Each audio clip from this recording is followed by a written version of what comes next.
না, আর ভাল লাগে না। এই কতদিন এরকম বসে বসে খাওয়া। কবে এসএসসি পরীক্ষা দিছি, এখনো চাকরির কোনো তো খবরই নাই। কি যে হয়! কি রে, তোর কি অবস্থা? তোরও তো মনে হয় এমন অবস্থা। তুই কি কিছু জোগাড় করছস? আর ভাল লাগে না, বাবা মার এত প্রেসার। চাকরি আর কই পামু রে? এই যে চাকরির বাজার, আজকাল চাকরি তো দেয়ই না। তারপরেও চেষ্টা করতেইছি একটু চাকরি যদি পাই। এই তো গতকাল, আগামীকাল আবার একটা ইন্টারভিউ আছে। যাই, গিয়া চাকরি দিয়া দেখি যদি চাকরি হয়। যাই, তুই তাও এক দুটো চাকরির ইন্টারভিউ দিতেইছস, আমি তো তাও পাইতেইছি না।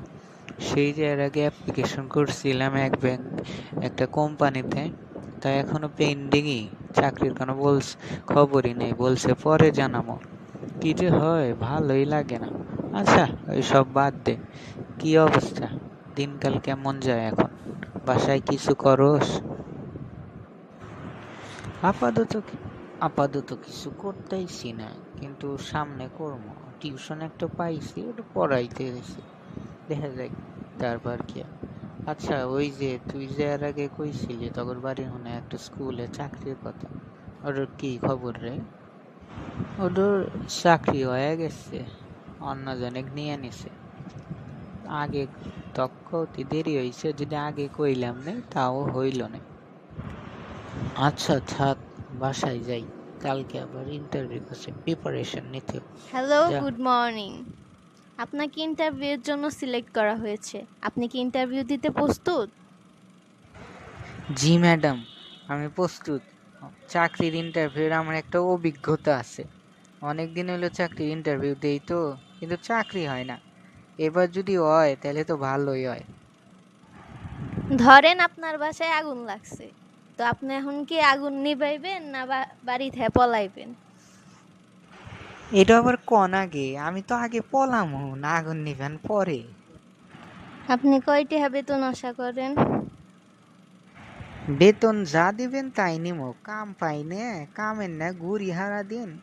এখন একটা যদি কাম পাই তাই তো ভালো। আপনি কম কইরা যদি 20,000 দেন তাহলে তো ভালোই হয়। আপনি এই চাকরির বেতনই তো 7,000 টাকা, আর আপনি চান 20,000? আপনার যোগ্যতা অনুযায়ী তো 3,000 টাকা পান না। তাতে কি হইছে? আপনি দিল্লি কারে আমি কাম করবো, যোগ্যতা থাক না থাক, ধীরে ধীরে তো যোগ্যতা হয়। আচ্ছা, বারাক ওবামা প্রেসিডেন্ট হওয়ার আগে কি ওর যোগ্যতা ছিল প্রেসিডেন্ট হওয়ার? ও প্রেসিডেন্ট হওয়ার পর প্রকাশ পাইছে ওর যোগ্যতা। আচ্ছা, বাইর জানগা। যদি আপনার চাকরি হয় তাহলে পরে ফোন দিয়ে জানামুনি।